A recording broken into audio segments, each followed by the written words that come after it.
आज की वाणी है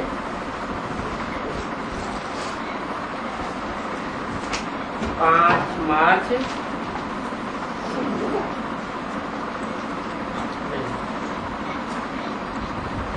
4 मार्च 1967 रात्रि क्लास। मीठे मीठे बच्चे इसके सहित, क्योंकि शिव तो अलग है। शिव बाबा इसको कहते हैं, जो भी देहधारी सबकी दिल लेने वाला हूँ वो मैं हूँ। इस सहित कहते हैं, बच्चों की दिल लेने वाला हूँ। बहुत करके मनुष्य सुख शांति मांगते हैं, चाहते हैं सुख शांति। तुम बच्चों को सुख भी मिलता है और शांति भी मिलती है। तुम बच्चे जानते हो कि शिव बाबा कल्प कल्प आते हैं। किस लिए आते हैं? तुमको सदा सुखी बनाने के लिए। पवित्रता, सुख, संपत्ति सब कुछ देने आए और 21 जन्मों के लिए भरपूर देने के लिए आए। कल्प कल्प संगम युग पर बाबा आते हैं, पवित्रता सिखाए रहे हैं कि ऐसी पवित्रता धारण करनी है। सो भी पवित्रता धारण करनी है बहुत सहज, कोई कठिनाई नहीं है। दुनिया में तो विकारों के लिए देखो कितनी मारामारी है। कई ऐसी सुपलखाएं भी होती हैं जो बहुत तंग करती हैं। ऐसी रिपोर्ट्स भी बाबा के पास बहुत आती है। अब तुम बच्चों को तो बाप को याद करना है, कोई को माथा नहीं टेकना है। ये भी कहते हैं बाबा को बहुत याद करता हूं, तो बच्चों को भी यही पुरुषार्थ सिखाते हैं कि ऐसे मोस्ट बिलवड बाप को अच्छी रीति से याद करो। बाप आते भी इस तन में है,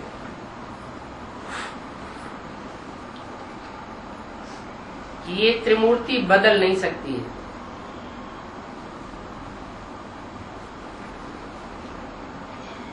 तुम बच्चे जानते हो कि बाप आए हैं, किस लिए आए हैं? हम बच्चों को वापस ले जाने के लिए। यहाँ तो ये शरीर तमो प्रधान 5 तत्वों का बना हुआ है। इस 5 तत्वों के तमो प्रधान शरीर को यहाँ ही छोड़ जाना है।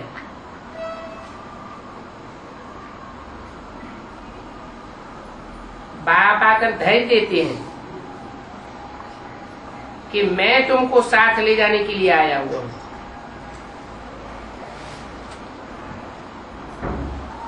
देखो, इनको खांसी होती है, शिव बाबा को तो खांसी नहीं होती है। इनके आर्गन्स को होती है, फिर भी इनको खुशी तो रहती है ना। भले ये कर्म भोग तो रहेंगे, बाकी थोड़ा दिन है, आधा कल्प के सभी दुखों से अभी हम छूट जाते हैं। और सब दुखों से छूटने की एक ही दवा है। एक दवा होती है ना,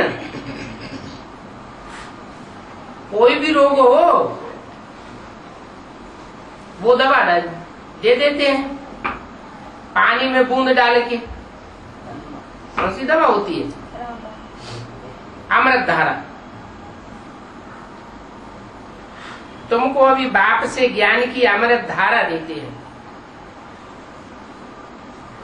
इस अमृत धारा से सभी दुख दूर हो जाएंगे,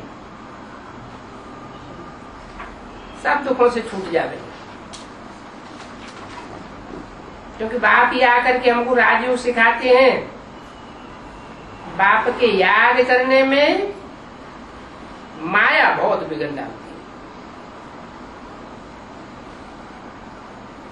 भक्ति मार्ग में तो देखो कितनी चरियाई लगी हुई है, यहाँ तो भक्ति मार्ग की कोई बात ही नहीं है।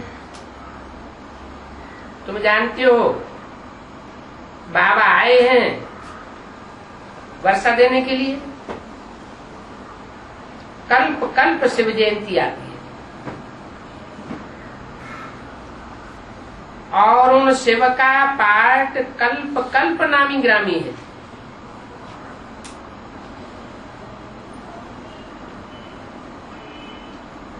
त्योहार सभी अभी के हैं।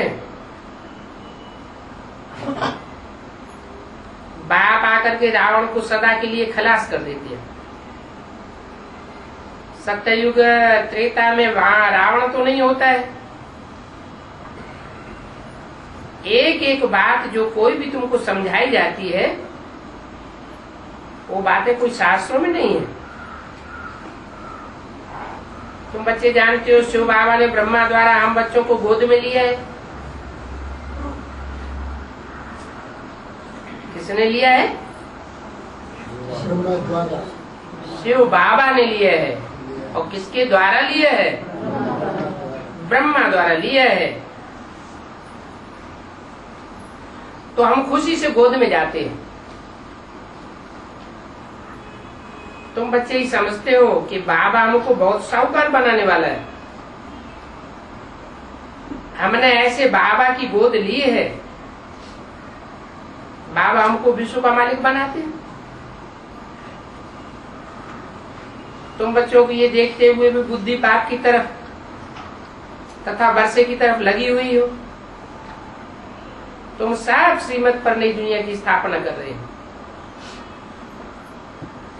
जितनी जास्ती श्रीमत पर चलेंगे उतनी जास्ती नई दुनिया बनावेंगे और ऊंच मत पावेंगे। जांच करनी होती है मेरे में कोई अवगुण तो नहीं है। अभी तुम संगम पर बैठे हो, अभी के ही पुरुषार्थ अनुसार फिर सतयुग में पद पावेंगे। तो बहुत मीठा बनना है, कोई को तंग नहीं करना है। रोज अपना पोता मेल देखो कि कोई को हमने दुख तो नहीं दिया, कोई बुरा काम तो नहीं किया। जितना जितना ये पुरुषार्थ का चार्ट रखेंगे उतना उन्नति को पावेंगे। तो तुम बच्चों को दैवी गुण धारण करने हैं, क्योंकि तुम जानते हो तुमको ऐसा लक्ष्मी नारायण बनना है। अगर कोई को धन है तो हेल्थ नहीं है तो भी कोई काम का नहीं। किसी को हेल्थ है वेल्थ नहीं है तो भी काम का नहीं। मनुष्य तो देखो दान पुण्य करते हैं एक जन्म के लिए, तो एक जन्म के लिए करते हैं तो अगले जन्म में उनको मिलता है, और यहाँ तुमको 21 जन्मों के लिए मिलता है। तो मैं तुमको इसकी युक्ति बताता हूँ। इस अंतिम जन्म में सफल कर लो, इसी जन्म में तुम्हारे पैसे सफल होंगे। इस बाबा ने क्या किया? सब कुछ दे दिया। विश्व की बात सही मिलती है तो फॉलो करना चाहिए। बाबा कोई अपने लिए महल आदि थोड़ी बनवाते हैं।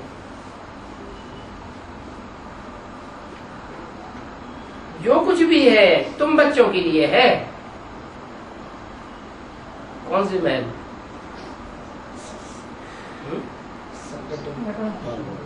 माउंट आबू में जो भी महल आदि बनवाए वो किसके लिए बनवाए? एरोप्लेन बनवाया ऊपर की साइड में, और बड़े बड़े ढेर सारे कमरे बाबा के टाइम पे बने। हाल बनवाया, ये किसके लिए बनवाए? तुम बच्चों के लिए। अच्छा, तुम बच्चों के लिए बनवाए तो तुम बच्चों के काम आ रहे हैं? अंत में हाँ, बताया कि जब विनाश होगा तो तुम बच्चे यहाँ आकर के तपस्या भूमि में यहाँ से सारा विनाश देखेंगे। तो जो कुछ भी बच्चों के लिए करते हैं, कल्प कल्प ये राजधानी स्थापन होती है।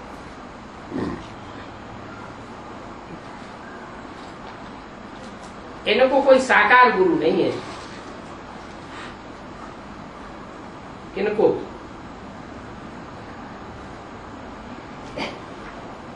किनको साकार गुरु नहीं है? ब्रह्मा को जिस समय ये वाणी चल रही है उस समय कोई साकार गुरु था? नहीं, कोई साकार गुरु नहीं है जो इनको सिखाता हो। ये तो बाप ही आकर के इनको सिखाते हैं। कौन बाप? शिव बाप सिखाते हैं। भगवान वाच बच्चों प्रति तुमको सुनाता हूं तो हम भी सुन लेता हूं। ये किसने कहा तुमको सुनाता हूं? तुमको नहीं, किसने कहा तुमको सुनाता हूं? शिव बाप ने कहा मैं आता हूं तो तुमको सुनाता हूं। बीच में और ये किसने कहा हम भी सुन लेते हैं? ब्रह्मा बाबा ने कहा हम भी सुन लेते हैं। अच्छा, तो फिर सुनाया किसको? तुम बच्चों को सुनाता हूं, ये बीच में सुन लेता है। माने इसको नहीं सुनाता हूं, ये बीच में भले सुन लेता है, लेकिन मेरा लक्ष्य सुनाने का तुमको है।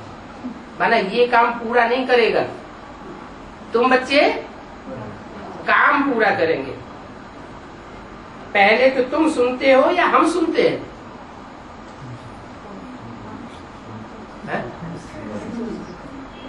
पहले कौन सुनता है?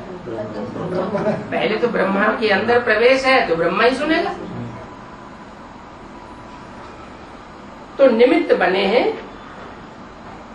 इन द्वारा तुमको सुनाने के लिए। कौन निमित्त बने?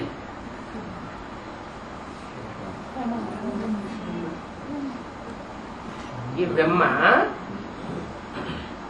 जो भी ब्रह्मा हो उनके कान निमित्त बने हैं, इनका मुख निमित्त बना है। तो मैं भी सुन लेता हूं और तुमको सुनाते हैं, क्योंकि मैं तो बहुत नजदीक हूं। शिव उनमें प्रवेश करते हैं तो उनमें नजदीक हैं, लेकिन सुनाता तुमको। शिव सुनाते उनको नहीं है, उनका लक्ष्य ब्रह्मा को सुनाने का नहीं है, लेकिन फिर भी ये बीच में सुन लेता है। फिर तो उसको निमित्त क्यों बनाया? क्योंकि आदि में यज्ञ के आदि में जो आत्मा जिसके द्वारा कार्य करना था, जिसमें पहले पहले प्रवेश किया, वो कारण या कारण ज्ञान का डोज पूरा न मिलने के कारण चली गई। तो फिर मजबूर इन्हें में प्रवेश करना पड़ा। वो आत्माएं भी चली गई जो माताएं और निमित्त थी। तो ये त्रिमूर्ति निमित्त बनी हुई है। ओम शांति। अगली रात्रि क्लास है 5 मार्च 1967। इतने ढेर बच्चे सिवाय बेहद के बाप के और कोई को नहीं हो सकते। बाबा की ये बहुत फकुर है। क्या क्राइस्ट को इतने बच्चे नहीं हो सकते? क्यों? अधिक है तो 300 करोड़। 300 करोड़? अधिक है तो अधिक है तो 2 करोड़ 100, 150, 200 करोड़ होंगे ज्यादा से ज्यादा क्रिश्चियंस।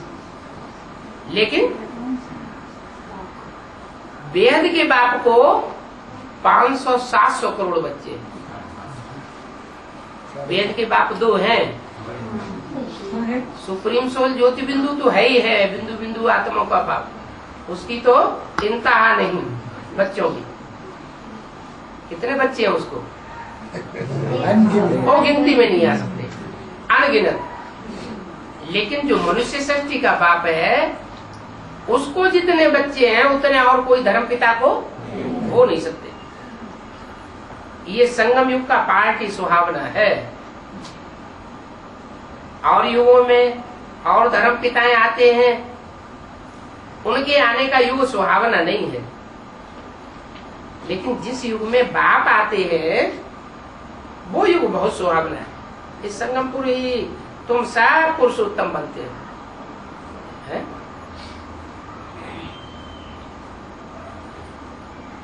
कौन सब कौन पुरुषोत्तम बनते हो? तुम बच्चे जो सन्मुख सुनते हो वो सब पुरुषोत्तम। पुरुषों में जो आत्माएं पार्ट बजाने वाली हैं, उन आत्माओं के बीच में उत्तम बनते हो। सभी मनुष्य मात्र, सभी जीव जंतु, जो भी रचना है वो सत्युग में काब दुख नहीं देगी। तुमसे ये प्रश्न पूछते हैं कि वहां जानवर, घोड़े, गधे आदि नहीं होंगे क्या? होंगे या नहीं होंगे? जानवर नहीं होंगे? जानवर तो होंगे। चौपाई होंगे, घोड़े होंगे कि नहीं? है? घोड़े होंगे, गधे होंगे, घोड़े होंगे तो गधे भी होंगे। जबकि मनुष्य ही ऐसे नहीं होंगे, घोड़े गधे में सब, तो जानवर कैसे होंगे?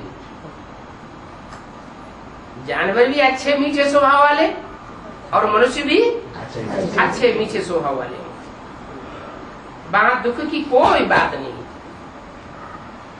बाप आते ही है तुम्हारा दुख हरने और सुख की दुनिया देने के लिए।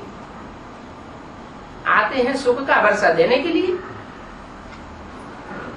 रावण दुख का वर्षा देता है और बाप आकर सुख का वर्षा देते हैं। वहां यह बातें नहीं पढ़ते हैं कि हमने प्रारब्ध किससे पाई। कहा? जो सत्युगी नई दुनिया होगी वहां हमको ये पढ़ाई नहीं पढ़ाई जाती है कि हमने ये प्राप्ति कहाँ से की सुख की। इस समय सब बातें तुम पढ़ते हो। तो श्रेष्ठ युग कौन सा हुआ? असंगम युग में हमें जानकारी है, वहां तो हमको इस बात की जानकारी भी नहीं होगी। यहाँ है बेहद का पुरुषार्थ और प्रारब्ध भी यहाँ बेहद की है। सत्युग में इतनी बेहद की प्रारब्ध नहीं होगी। और यहाँ जो संगम युग की दुनिया है, संगम युग की दुनिया में जो बाप से हमें सुख मिलना है वो सुख वहां नहीं होगा। क्या सुख? वहां के सुख में और यहाँ के सुख में क्या अंतर होगा? सत्युग का सुख और संगम युग में जो सुख बाप से मिलना है अंत समय में, ये चलती का जो अतीन्द्रिय सुख यहाँ हम पावेंगे, वो अतीन्द्रिय सुख देवताओं को भी नहीं मिलेगा। वो भी इंद्रियों का सुख भोगते हैं और हम यहाँ अतीन्द्रिय सुख भोगेंगे। उनका सुख धीमे धीमे कम होता जाएगा, इसका उनको पता भी नहीं पड़ेगा। और हमारा सुख जब एक बार अतीन्द्रिय सुख अनुभव हो गया तो दिन दूना रात चौगुना बढ़ता ही जाएगा। बल वहां कोई दुख की बात नहीं होती।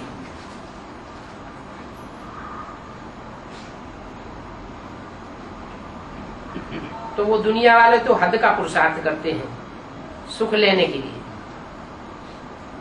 और तुम्हारा है बेहद का पुरुषार्थ और बेहद की प्रारब्ध। उनकी तो हद की ही प्रारब्ध बनती है। किनकी? दुनिया वालों की। और देवताओं की? देवताओं की जो प्रारब्ध बनेगी वो हद की बनेगी, बेहद की बनेगी? बेहद की बनेगी। उनकी भी हद की होगी। इंद्रियों में सुख बंधा हुआ होगा और तुम्हारा सुख अतीन्द्रिय सुख होगा, बेहद का। बेहद का बाप आते हैं तो सुख भी कैसा देंगे? बेहद का सुख देंगे। सबकी प्रारब्ध सतो प्रधान बनाते हैं। आत्मा ही फिर पाठ बजाती है, तमो प्रधान बनती है, फिर बाप आकर सतो प्रधान बनाते हैं।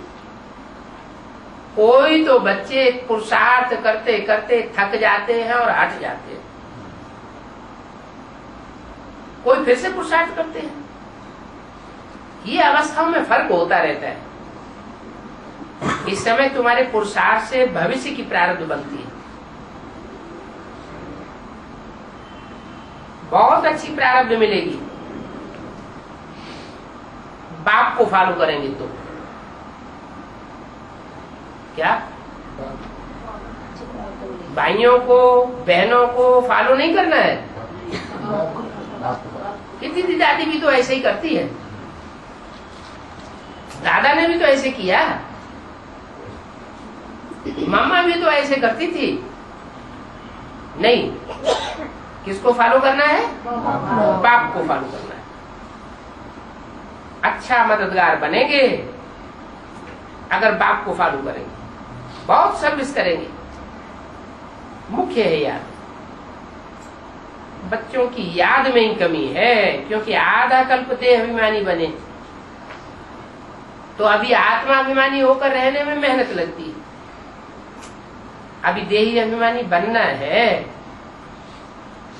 पावन बनना है। नॉलेज तो बहुत सहज है, बाप को याद करना कोई मुश्किल बात नहीं है, परंतु परंतु परंतु याद में माया विघ्न बहुत डालती है। कठिन तो नहीं है, लेकिन माया विघ्न डाल देती है, इसलिए फिर याद करना मुश्किल हो जाता है। नहीं तो कोई भी बाप को याद करना छोड़ेगा नहीं। इतना मीठा बाप, उसको याद करना कौन छोड़ना चाहेगा? लेकिन माया छुड़ा देती है।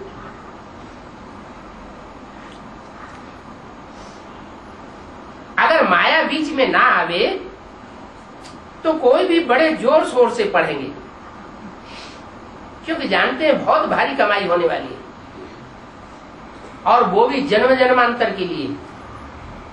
एक जन्म की नहीं, कल्प कल्पांतर के लिए। वर्षा तो बहुत भारी है, लेकिन सब तो विश्व के मालिक नहीं बनेंगे। चित्रों की एग्जीबिशन तो बहुत होती है, परंतु वो है भरतनाट्य पेनी।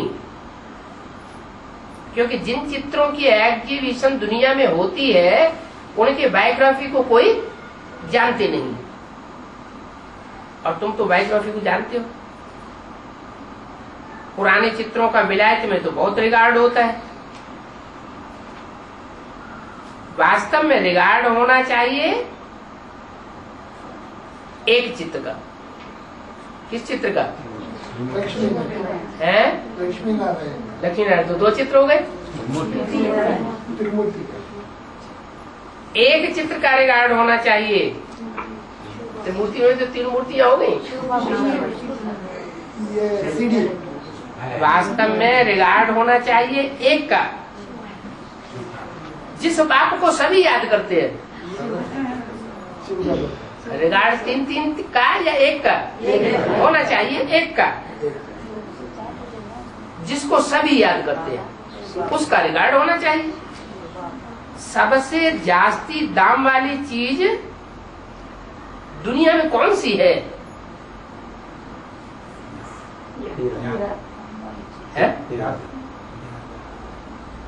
हीरा। हीरा तो कैमूर हीरा सबसे जास्ती दाम वाला, उसकी आज तक कोई कीमत आंक नहीं सका। लेकिन वो भी किसकी यादगार है? वो है नूर हीरा। वो भी तो उस बाप की यादगार है ना। तो यादगार ज्यादा कीमती हुई या जिसकी यादगार बनाई गई है वो ज्यादा कीमती हुआ? वो ज्यादा कीमती हुआ। तो वास्तव में रिगार्ड होना चाहिए एक का। जैसे बाप खुद हीरे जैसा है, क्यों हीरे जैसा है? क्योंकि अपने संग के रंग से बच्चों को भी हीरे जैसा बनाते हैं, बच्चों को भी हीरो पाटधारी बनाते हैं। तो उनका फरमान मानना चाहिए। वो बाप कहते हैं फलानी जगह जाओ, तो कहते हैं वहां गर्मी बहुत है।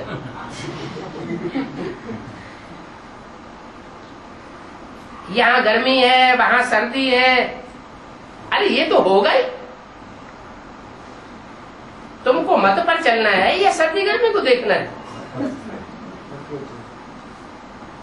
बहाना देना है क्या? बाबा तो समझ जाते हैं कि बाप ने फरमान किया और बच्चे ने बहाना बना दिया, तो बाप समझ जाते हैं ये बच्चा तकदीरवान नहीं है। बाप की तो श्रेष्ठ मत मिलती है ना, कहीं भी भेज दे, सर्विस के लिए जाते हैं, तो समझ जाते हैं कि श्रीमत पर ये चलते नहीं है, इसलिए उन्होंने बहाना मार दिया। तो इनको कहा जाता है ना फरमान बरदारी। क्या बाप के संबंध में, बाप के संबंध है अनेक प्रकार के। बाप का संबंध है, टीचर का संबंध है, गुरु का संबंध है, साजन सजनी का संबंध है। तो जैसे जैसे ये संबंध है वैसे वैसे उन संबंधों के साथ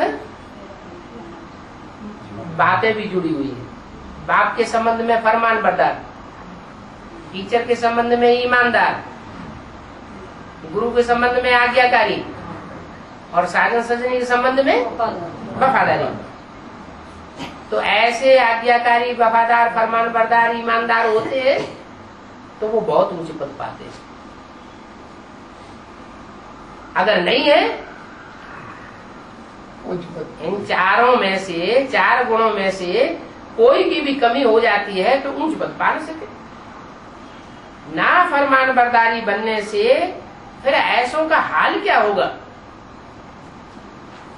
बाप कहते हैं तो भी नहीं मानते, तो दूसरे दूसरे जो कहते होंगे दीदी दादी दादा या इंचार्ज बहन, तो उनकी तो मानते ही नहीं होंगे। फरमान बरदार बनने से ऊंच पद पा सकते हैं, दैव गुण धारण करने, नहीं तो बहुत सजा हो जाएगी। ओम शांति। 6 मार्च 1967 की रात्रि क्लास महिमा करते हैं शिव बाबा की, क्योंकि वो ही ऊंचे से ऊंचे है और सारी दुनिया तो गुलामी करती है। किसकी है? तो कैसे?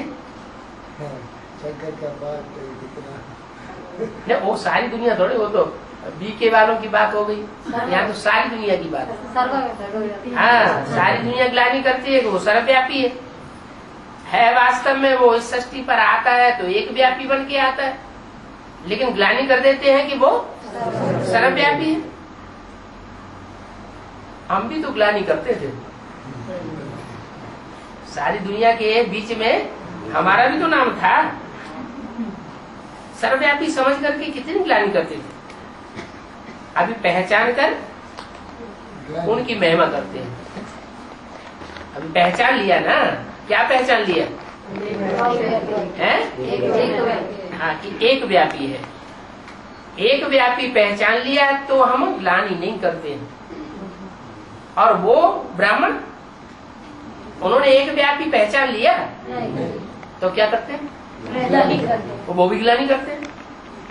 अगर एक व्यापी की पहचान हो गई कि मुकर्रर अर्थ कौन सा है जिसमें बाप एक व्यापी होकर के आता है, तो ग्लानि खलास।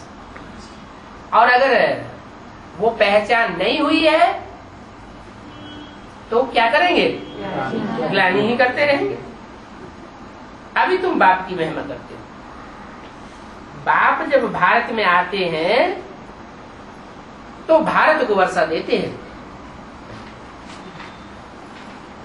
विदेश को वर्षा नहीं देते। क्यों? सब विनाशी। विदेशी धर्मखंड और विदेशी धर्मखंडों में रहने वाले सब विनाशी। वो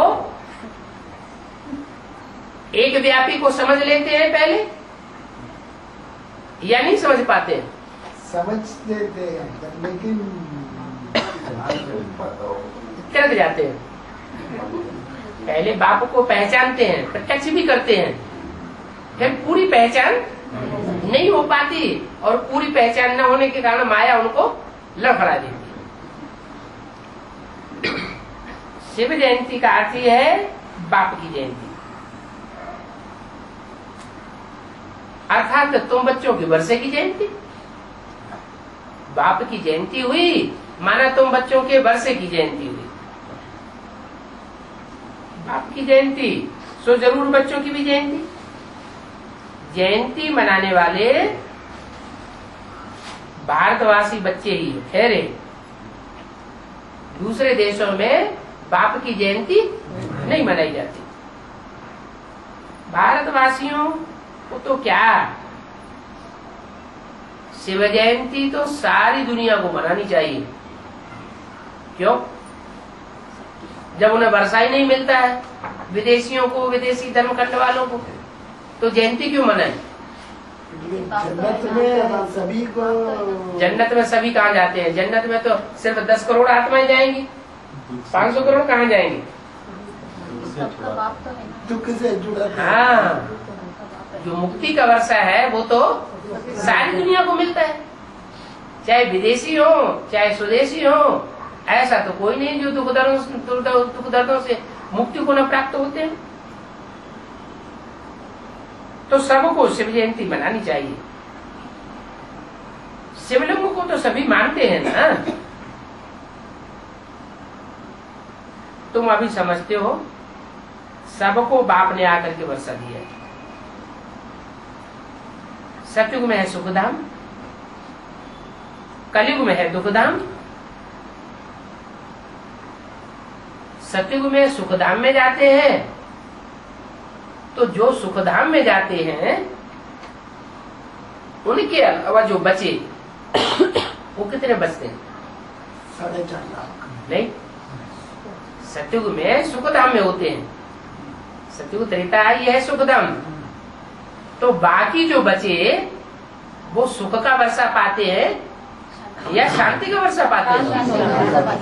वो सुख का वर्षा नहीं पाते, वो एक्चुअल सुख नहीं है। सुख के साथ थोड़ा थोड़ा दुख जरूर मिक्स होता है। तो सतयुग त्रेता में जो आते हैं वो सुखधाम का वर्षा लेते हैं और बाकी सब दुखधाम का वर्षा लेते हैं और शांति का वर्षा लेते हैं। शांति का वर्षा बाप आकर के देते हैं, दुख का वर्षा रावण आकर। अभी तुमको समझाया जाता है कि अपन को शरीर से अलग समझो और मुझे याद करो। शिव नाम को भी जानते हैं? क्या जानते हैं? शिव नाम को क्या जानते हैं? शिव शब्द है, उसका अर्थ है कल्याणकारी। नाम को जानते हैं तो जरूर काम भी ऐसा ही किया होगा। क्या काम किया होगा? जो भी वाचा से बोला होगा, जो भी कर्म इंद्रियों से कर्म किया होगा, जो भी किया होगा वो सब कल्याणकारी किया होगा। जो भी वाइब्रेशन छोड़े होंगे वो सब कल्याणकारी छोड़े होंगे। तुम जानते हो वो न तो लिंग है, क्या लिंग बनाते हैं, लेकिन क्या वो इतना बड़ा लिंग है? तुम जानते हो वो न तो लिंग है और ना ही वो बिंदी है। अरे तो क्या है? लिंग माना साकार और बिंदी माना निराकार। वो साकार भी नहीं है और सिर्फ बिंदु भी नहीं है। तो क्या है? साकार में निराकार है, माने बिंदी की स्टेज है। पूजा के लिए इतना बड़ा बनाई दिया है। पूजा भक्ति में होती है या ज्ञान मार्ग में होती है? पूजा भक्ति मार्ग में होती है। पूजा का कारण क्या है? जो प्योरिटी धारण की है, जिन्होंने आत्माओं ने, उनकी उस प्योरिटी की यादगार में उनकी पूजा की जाती है। तो पूजा के लिए सिर्फ बड़ा बनाते हैं। मानो उतना बड़ा शिव भी प्योरिटी धारण करता है क्या? है? शिव की प्योरिटी की बात नहीं है। शिव तो बिंदु है। बिंदु को प्योर होने इम्प्योर होने की बात ही नहीं।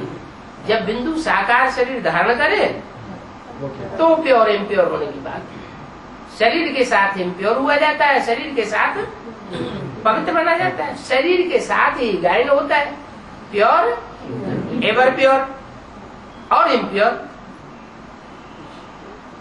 तो शरीर के साथ जो प्योरिटी धारण की है उसकी यादगार में इतना बड़ा शिवलिंग बनाते हैं। पूजा के लिए बड़ा बनाते हैं। बड़ी पूजा माना बड़ी पवित्रता धारण की। जैसी पवित्रता औरों ने और देवताओं ने धारण नहीं की। शिव जयंती पर प्रदर्शनी में बताना चाहिए कि शिव बाबा है ही सबका बाप और हम तो शालिग्राम हैं। क्या हम छोटे हैं? हम आत्मा छोटे और शिव बाप बड़ा शिवलिंग बनाते हैं। तो जरूर बाप हमको स्वर्ग का वर्षा देते होंगे। बड़ा काम करके, जो बड़ा काम और कोई भी धर्म पिता नहीं कर पाया। बाप को याद करो तो पावन बन करके पावन दुनिया का मालिक बन जाएंगे। शिव बाबा ने भारत को स्वराज्य दिया था। है? भारत को स्वराज्य दिया था और विदेशियों को है? विदेशियों को स्वराज्य नहीं दिया है? वो तो शांति धाम में जाके बैठते हैं। उनको स्वराज्य कहाँ मिलता है? आत्मिक स्थिति वाला राज्य कहाँ मिलता है? जब आते भी हैं तो द्वापर युग से आते हैं। तो द्वापर युग से जब आते हैं तो स्व माने आत्मा के राज्य में आते हैं क्या? आत्म की स्थिति खलास हो जाती है तब तक। फिर किस में आते हैं? देहभान में आते हैं। देह है पर जो प्रकृति की चीज है वो पराई है। हमारी अपनी चीज तो है नहीं। तो पराये राज्य में आते हैं वो, और हम आते हैं, हम स्वराज्य में आते हैं।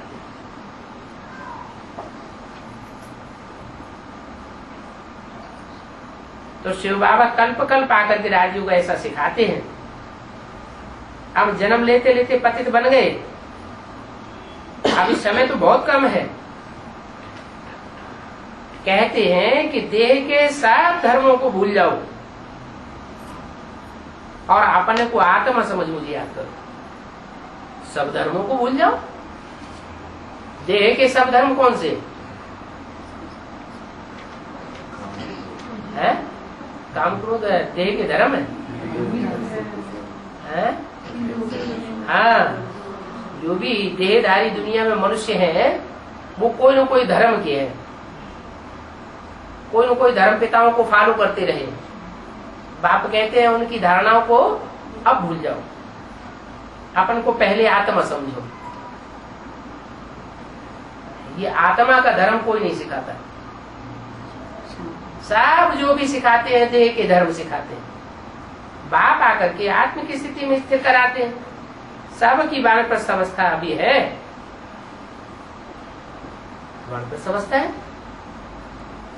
कितने साल से बोल रहे हैं सबकी वानप्रस्थ अवस्था है? 70 साल हो गए। कोई वानप्रस्थी बना है? वाणी से परे कोई गया? फिर अवस्था है कहाँ? कहते ब्रह्मा की वानप्रस्थी अवस्था हुई तो शिव ने उसमें प्रवेश किया। प्रजापिता की वानप्रस्थी अवस्था हुई तो शिव ने उसमें प्रवेश किया। अभी बच्चों से कहते हैं सबकी वानप्रस्थ अवस्था है तो सबकी वानप्रस्थ अवस्था है, तो फिर स्टेज कैसी होनी चाहिए? वाणी से परे की निराकारी स्टेज भी तो होनी चाहिए। फिर है वाणी से परे की निराकारी स्टेज नहीं है। क्यों नहीं है?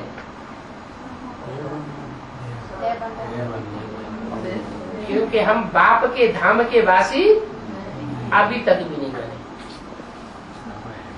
क्या घड़ी घड़ी कहाँ चले जाते हैं? देववान के राज्य में चले जाते हैं, माने रावण राज्य में चले जाते हैं। तो जो रावण का राज्य है वो देह अभिमानियों का राज्य है। देववानियों की दुनिया में जब हम रहते हैं तो संग का रंग देवान का लगता है। थोड़ी बहुत प्रैक्टिस करते हैं तो प्रैक्टिस सब सफा चट्ट हो जाती है। अभी ये भक्ति मार्ग मुर्दाबाद होना है। जो भक्ति रावण से आती है, जिस भक्ति को करते करते देवभान बढ़ता गया, अभी ये भक्ति मार्ग मुर्दाबाद होने वाला है और ज्ञान मार्ग जिंदाबाद होता है। होता है कितने सालों के करते करते ज्ञान मार्ग जिंदाबाद होता है। अभी भी रावण और बढ़ता जा रहा है, छोटा होता जा रहा है, और ही ज्यादा बढ़ता जा रहा है। शिव बाबा ईश्वर की स्थापन करने वाले हैं,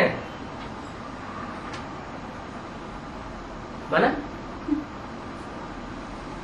और जो भी आत्माएं हैं, बड़े बड़े देवताएं हैं, अष्टदेव हैं, नारायण बनने वाली आत्माएं हैं, राम सीता बनने वाली आत्माएं हैं, वो स्वर्ग स्थापन नहीं करती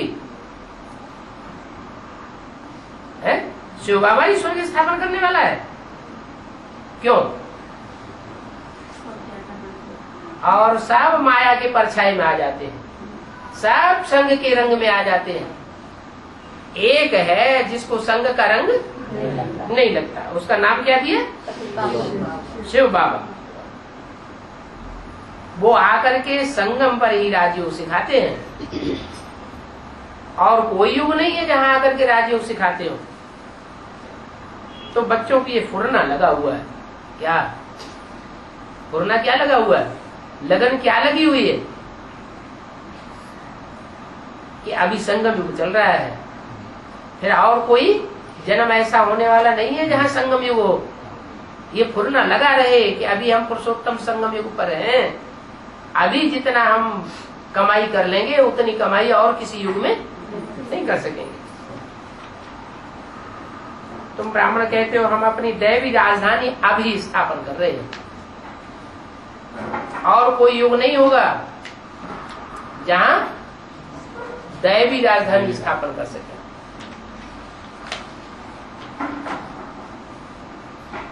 और युग जो होंगे उनमें हमें पढ़ाने वाला शिव बाबा होगा ही नहीं। सतयुग में भी नहीं, त्रेता में भी नहीं, द्वापर में भी नहीं, कलयुग में भी नहीं। सिर्फ संगम युग है, और सिर्फ एक ही जन्म है जिसमें आकर के हम क्या बनते हैं? मनुष्य से देवता बनते हैं। यह है प्रातः क्लास 6 मार्च 1967। मीठे मीठे रूहानी बच्चों प्रति रूहानी बाप फिर से समझाए रहे। फिर से समझाए रहे हैं। पहले कब समझाया था? आज में भी पीयू की वाणी चली थी, और अभी फिर से समझाए रहे। किन के प्रति समझाए रहे? जो कड़ुए हैं, माना देह अभिमान आ जाता है जिनको घड़ी घड़ी, उनको नहीं समझाए रहे हैं। जो मीठे मीठे रूहानियत वाले बच्चे हैं उनको समझाए रहे हैं। रोज रोज समझाने देते हैं। क्यों? मीठे मीठे रूहानी बच्चे हैं तो उन्हें याद रहना चाहिए। एक बार समझाया हुआ याद होना चाहिए ना। फिर भूल क्यों जाते हैं? माया बुला देती। बच्चे तो समझते हैं कि बरोबर हम गीता का ज्ञान ही पढ़ रहे हैं, कल पहले मुआफिक। परंतु कृष्ण हमको पढ़ाने वाला नहीं है। फिर कौन है? शिव बाबा पढ़ाने वाला। शिव बाबा पढ़ाने वाला है 67 में। शिव बाबा पढ़ाने वाला है, उसको शिव बाबा कहेंगे हैं? बाबा तो कहेंगे, क्योंकि बूढ़े को बाबा कहा जाता है, ब्रह्मा को बाबा कहते थे, ब्रह्मा बाबा कहेंगे, लेकिन शिव बाबा नहीं कहेंगे। कृष्ण तो नहीं पढ़ाता है, परम पिता परमात्मा हमको पढ़ाते हैं। कौन कौन पढ़ाते हैं? जो बापों का बाप है वो पढ़ाते हैं, और साथ साथ में परमात्मा जो सुप्रीम पार्टधारी है वो पढ़ाते हैं। परमात्मा के लिए है तो सबको याद है कि वो निराकार लिंग है। क्या लिंग किसकी यादगार है? परम पिता की यादगार है या परमात्मा की यादगार है? जिसमें प्रवेश करता है ज्योति बिंदु, उसकी यादगार में शिवलिंग बनाई दिए। लिंग है साकार की यादगार, और उसमें जो बिंदु रखते हैं वो है निराकार की यादगार। अभी हमको बाप फिर से राजयोग सिखाए रहे हैं। उन्होंने तो झूठी पुस्तक बना करके नाम रख दिया श्रीमद् भागवत गीता। किन्होंने? शास्त्रकारों ने। कौन से शास्त्रकारों ने? वेद व्यास ने। मुरली में तो बोला है शुरुआत में तो फिर भी शास्त्र सत्य थे। भक्ति भी पहले सतो प्रधान होती है, बाद में भक्ति भी सतो प्रधान से सतो सामान्य रजो और तमो बन जाती है। तो बाद में गीता झूठी हुई, पहले गीता सच्ची थी। तो उन्होंने झूठी पुस्तक बना करके नाम रख दिया है श्रीमद् भगवत गीता। माने तुमने नाम नहीं रख दिया है, झूठी पुस्तक तुमने नहीं बनाई है। किसने बनाई? उन्होंने माने किन्होंने? हाँ, तो उन्होंने पिताश्री शिव बाबा याद है बना दिया, उन्होंने झूठी पुस्तक बनाई थी। अभी शूटिंग करते हैं, फिर वहां बड़ा ड्रामा करते हैं। अभी तुम बच्चे सिद्ध करके बताते हो। ये है सच्ची गीता पाठशाला। कैसे सिद्ध करते हो? सच्ची गीता पाठशाला तुम कैसे सिद्ध करते हो? दुनिया वाले तो लड़ेंगे हमारी गीता पाठशाला की झूठी है। नहीं कहेंगे। यहाँ गीता पढ़ाई जाती है, चलो संस्कृत की गीता पढ़ाई जाती है, उसे डागली नहीं कहेंगे, लेकिन वो झूठी कैसे? क्योंकि गीता का भगवान का पता ही नहीं कि पढ़ाने वाला कौन है, निराकार पढ़ाने वाला है या साकार पढ़ाने वाला है। और यहाँ तो हम जानते हैं कि हमको पढ़ाने वाला निराकारी, निर्विकारी, निरहंकारी है। बाकी सब झूठी गीताएं हैं। उसमें झूठपना भी समझाना पड़े। क्या गीता में जो संस्कृत गीता है उसमें क्या क्या झूठ है वो भी बताना पड़े। बहुत से श्लोक ऐसे आए हैं जिनसे साबित होता है कि ये निराकार की रचना है, तो वो श्लोक सामने रखना चाहिए लोगों को। देखो इसमें ये झूठ है। उस गीता में ही बताया हुआ है कि मैं निराकारी लोक का रहने वाला हूं, जहां आत्मा जाकर के वापस नहीं आती। गीता में ही लिखा हुआ है। फिर कह देते हैं सर्वव्यापी। एक विभू शब्द लगा दिया है, उसका अर्थ उन्होंने बना दिया सर्वव्यापी। तो देखो झूठी गीता पढ़ते पढ़ते भारत दुर्गति को पहुंच गया है। तुम अभी डायरेक्ट ही गीता के भगवान से सुन रहे हो। बल गीता आगे भी सुनाते थे, परंतु आगे के सुनने में और अभी के सुनने में क्या अंतर है? अच्छा, हमारी गीता कौन सी है? हमारी गीता है मुरली। पहले हम सुनते थे और अब भी सुनते हैं। क्या अंतर है? नहीं, संस्कृति वो तो भक्ति मार्ग की बात हो गई। यहाँ शूटिंग पीरियड में वहां सन्मुख सुनने वालों ने नहीं सुना क्या? है? हाँ, वहाँ जिसके द्वारा सुनाते थे वो कृष्ण की सोल, कृष्ण का व्यक्तित्व। लेकिन बाप कृष्ण के द्वारा गीता नहीं सुनाते। जो गीता ज्ञान अमृत हमारे सामने अमृत बन करके आता है, वो कृष्ण के द्वारा, उनके अंतिम चोले के द्वारा नहीं सुनाते हैं। तुम अभी डायरेक्ट गीता के भगवान से सुन रहे हो। बल गीता आगे सुनाते थे, परंतु समझते कृष्ण भगवान हुआ। संगम की ब्राह्मणों की भी गीता किसके द्वारा हुआ? कौन बोलता था? है? उवाच कौन करता था? जिसको कृष्ण भगवान बना दिया है वो ही तो उवाच करता था। वो तो रंग बात है। वो कृष्ण बच्चा गीता उवाच कर नहीं सकता। कृष्ण का नाम तो गीता में डालने से फिर और ही उस गीता को पढ़ते पढ़ते भारतवासियों ने दुर्गति को पाया है। अर्थात झूठी गीता सुन सुन करके दुर्गति पाएगी। सच्ची गीता से अभी तुम सदगति को पाए रहे हो। अभी तुम सच्ची गीता भी छपवाते हो क्या? तुम सच्ची गीता भी छपवाते हो और वो झूठी गीता भी छपी हुई है।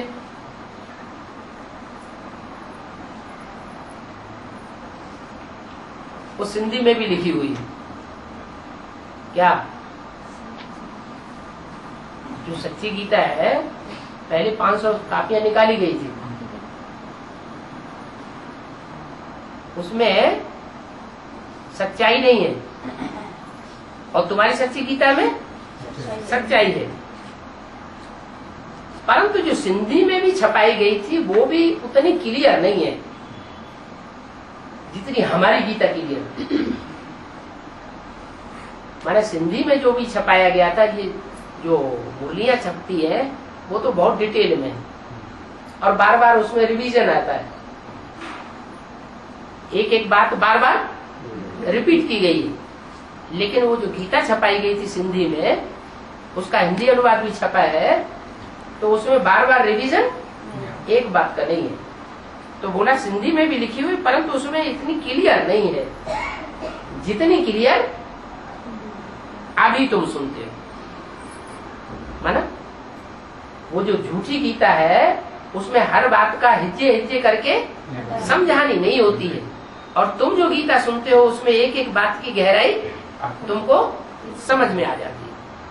तुम्हारी गीता क्लियर है, इतनी क्लियर है जो कि कोई भी मनुष्य समझे, और वो गीता क्लियर न होने के कारण सब कोई समझ नहीं सकते। भारतवासियों का सारा मदार गीता पर। इस गीता में भी लगा हुआ है कि रुद्र ज्ञान की रचा,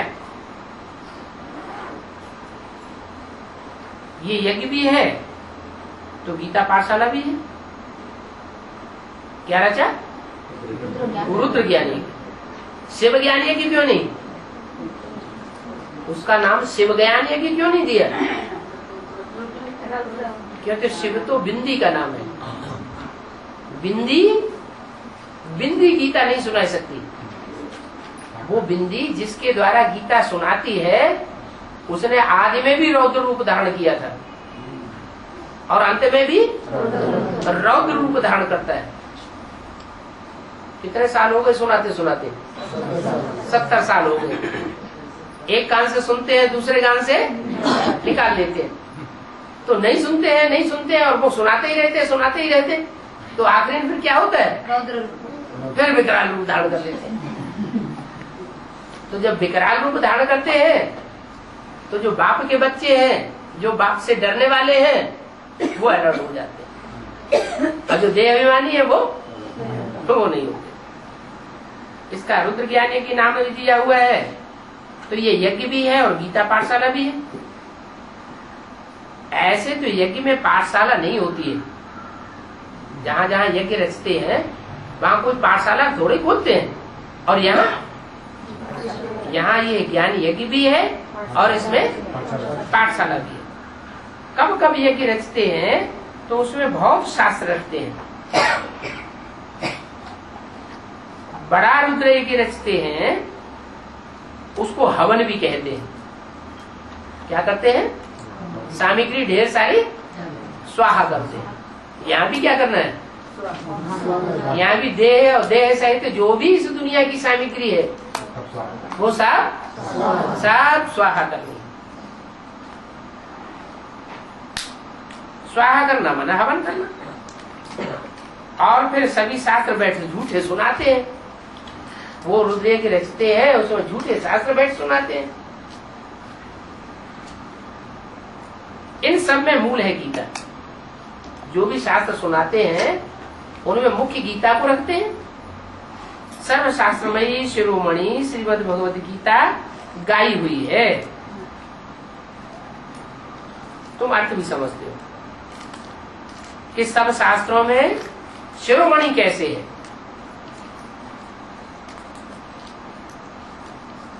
गीता वास्तव में भगवान की गाई हुई है। भगवान एक ही बार गीता गाते हैं।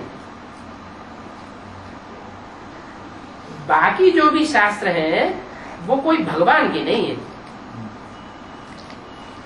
यादगार में भी जो शास्त्र बनाए गए, उन शास्त्रों में जो शिरोमणि गाई गई है उसमें ही लिखा हुआ है शिव भगवान वाच, और किसी दूसरे ग्रंथ में भगवान वाच नहीं लिखा हुआ है। बाकी शास्त्र कोई भगवान के है नहीं। उस गीता में नाम दिया डाल दिया है कृष्ण का। जो गीता निराकार ने गाई, निराकारी स्टेज में रह के की गाई, उसका नाम डाल दिया कृष्ण का नाम डाल दिया। तो उस गीता को ही फिर भक्ति मार्ग में पढ़ते पढ़ते दुर्गति को पा लिया। गीता का भगवान ही झूठा हो गया तो पढ़ने वाले भी झूठे हो गए। फिर बाप जब सच्ची गीता आकर के सुनाते हैं तो हम सदगति को पाते हैं। पहले पहले सदगति को कब पाते हैं? सदगति की शुरुआत भी कब होती है? पहले शरीर के आधार पर सदगति होती है क्या? पहले मन बुद्धि रूपी आत्मा की सदगति होती है। मन बुद्धि रूपी आत्मा सदगति को पाती है, सच्ची गति को पाती है। माने जो भी संकल्प आते हैं वो सत्य संकल्प आते हैं, जिन सत संकल्पों से हम सतयुग की नई सृष्टि रचने के निमित्त बनते हैं। झूठी गीता पढ़ने से तो दुर्गति को पा लिया, बुद्धि भी दुर्गति को पाई और शरीर भी दुर्गति को पाई हुए। तो अभी बाप आकर के सच्ची गीता सुनाते हैं तो हम सदगति को पाते हैं। मनुष्य तो ये नहीं समझते हैं, क्योंकि सब मनुष्य बंदर बुद्धि है। मनुष्यों को ही बंदर कहा गया है। ऐसे नहीं कि रावण ने कोई बंदरों की सेना ली और रावण को मनुष्य मिल गए। नहीं, शास्त्रों में जो बंदर सेना दिखाई है वो बंदर बुद्धि मनुष्यों की बात है। रामायण में दिखाया है बंदरों की सेना ली, वास्तव में है मनुष्यों की बात। मनुष्यों में ही बंदरों जैसे अवगुण होते हैं। शास्त्र तो है ही भक्ति मार्ग के। उन भक्ति मार्ग के शास्त्रों को कितने प्रेम से बैठ करके पढ़ते हैं। अभी तुम समझते हो कि वह सब दुर्गति के लिए है, इसलिए उनमें ध्यान नहीं जाता है। इनमें उन शास्त्रों में तुम्हारी बुद्धि नहीं जाती है। और यहाँ भी कोई ऐसे ब्राह्मण बैठे हो जिनकी बुद्धि पुराना शास्त्र पढ़ने में ही जाती हो, पुरानी मुरली पढ़ने में जाती हो, तो उनको क्या कहेंगे? उनको वास्तव में ब्राह्मण नहीं कहेंगे। तुम्हारा तो ध्यान उनमें नहीं जाता है।